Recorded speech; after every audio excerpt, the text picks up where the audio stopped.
Paylocity presents Healthcare Reform Beyond the Hype. In this series, we're taking a look at the shared responsibility provisions of the Affordable Care Act, which take effect for benefit plan years beginning on or after January 1st of 2014.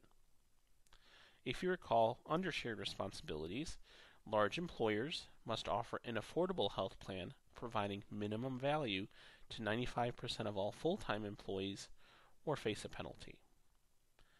In this video, we'll be looking at how to determine benefit eligibility and full-time employee status.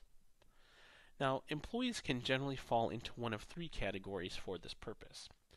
If the employee is reasonably expected to work full-time, then they are immediately benefit eligible. If the employee is a seasonal employee, they are not benefit eligible, but accurately calculating your full-time equivalents for knowing whether or not you fall into a large employer category still requires that you track their hours. Is the individual a variable hour employee? This is the most complicated of the three scenarios, and the answer to that is maybe, and that depends on whether that employee meets the definition of a full-time employee. So, who is a full-time employee? Under the shared responsibility provision, a full-time employee is someone who averages at least 30 hours per week or more, or 130 hours per month, in the measurement period. So what is a measurement period? A measurement period is a company-selected 3 to 12 month time frame that's used to determine whether a variable hour employee is full-time for benefit eligibility within that window. So if I elect a 6-month measurement period, I will average a variable hours employee's time within that period, and if they average 30 hours or more per week within that measurement period, they're then determined to be benefit eligible. If they're determined to be benefit eligible, they are then eligible for benefits in the following stability period. Now, a stability period is generally the same length as the measurement period, however, it cannot be anything less than 6 months long. Employers may also use an optional administrative period of up to 90 days between the measurement and stability period to complete the administrative tasks necessary for employee enrollment. Now, as we have a few concepts here, let's take a look at what this looks like on an actual timeline. So I've got a sample timetable here up for a few months, crossing a few years. Let's first take a look at what this looks like if an employer elects a 3-month measurement or look-back period. Now, in this case, in the first example, the employee's hours are going to be measured and averaged over July, August, and September. Now, if over those 3 months the employee averages 30 hours per week or more, the employer in this case then has a 90-day or 3-month administrative period to get the employee enrolled, and then they are covered then for the following stability coverage period. And then, of course, a second look-back period commences immediately, through which we will determine their full-time eligibility for a future period. Now, keep in mind that because the coverage or stability period cannot be less than 6 months, in this example, if I measure an employee's hours every 3 months, that eligibility is still good for a 6-month period. You can see a similar theme when we look at what this timetable looks like with the 6-month measurement or look-back period.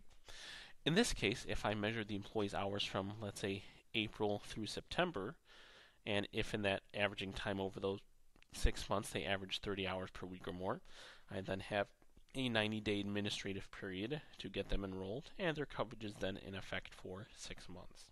And of course, immediately following that first look-back period, the next look-back period begins, at which point I'm calculating and averaging their hours to determine whether they're eligible for benefits for that following period.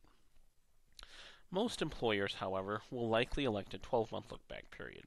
And in this scenario, those hours are calculated over a 12-month period. We still have the 90-day period to administer employee enrollment, and that coverage is then in effect for a full 12 months thereafter. And of course, a new measurement or look-back period commences as soon as the previous one ends. So, how should an employer pick a measurement period?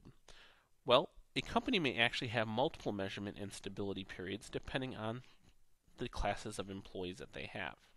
For example, an employer can elect to have different measurement rules for hourly and salary employees. They can elect to have different rules for union and non-union employees. If an employer has multiple unions, they can have different rules per union. And they can also elect different rules and measurement periods for different states of employment. The key thing, of course, is that all employees in the same class must be treated consistently. One thing to note that is if an employer is a part of a group with multiple entities, each entity within it may have a unique measurement period. So how does an employer strategically design their measurement periods? This is likely going to be a detailed conversation between the employer and the broker to determine what measurement period is ideal for their scenario. While 12 months will likely be ideal for most employers, each employer is unique and may want to analyze closely. For example, because the measurement periods can differ by time period and employee class, it might make sense to determine, for example, how many employees are benefit eligible when using an hourly salary grouping in a 6-month period versus, say, a grouping by state over a 12-month measurement period. There are special rules for new hires when determining their full-time status for the purpose of benefit eligibility.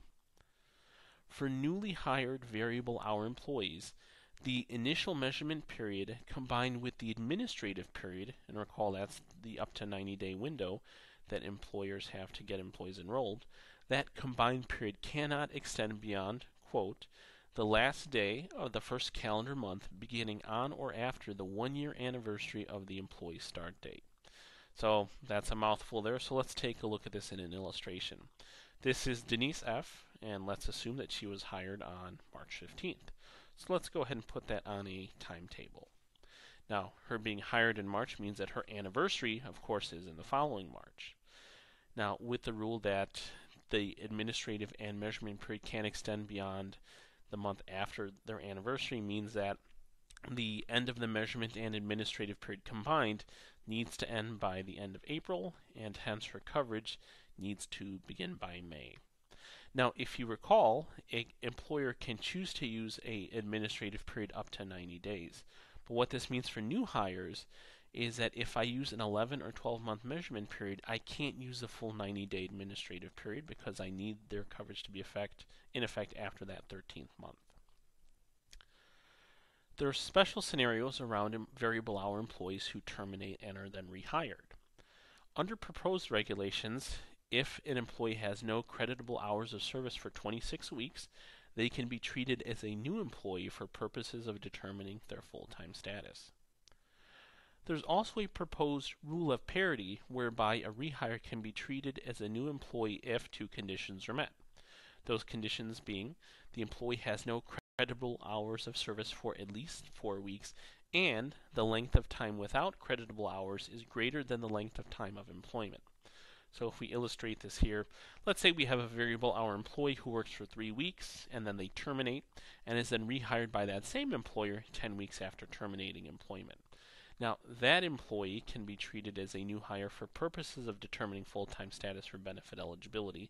And of course, that's because that 10-week gap in service is greater than the preceding 3 weeks of service.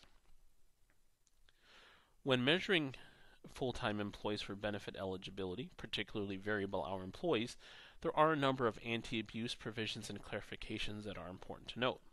One is, while seasonal employees do not have to be solely agricultural or retail workers, employers still need to apply a good faith determination when classifying them that is consistent with Department of Labor guidelines. There will likely be some further guidance on this topic later this year, taking effect in either 2014 or 2015.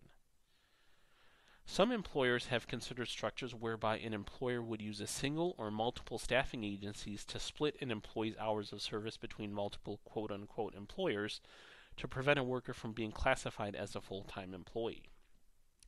Under a forthcoming rule, if an employee provides service to an employer and also provides services to that same company via a staffing agency, then all hours of services are attributed to the employer itself. We anticipate a number of additional guidance and clarification in the upcoming months around these provisions for determining full-time employment and shared responsibility in general.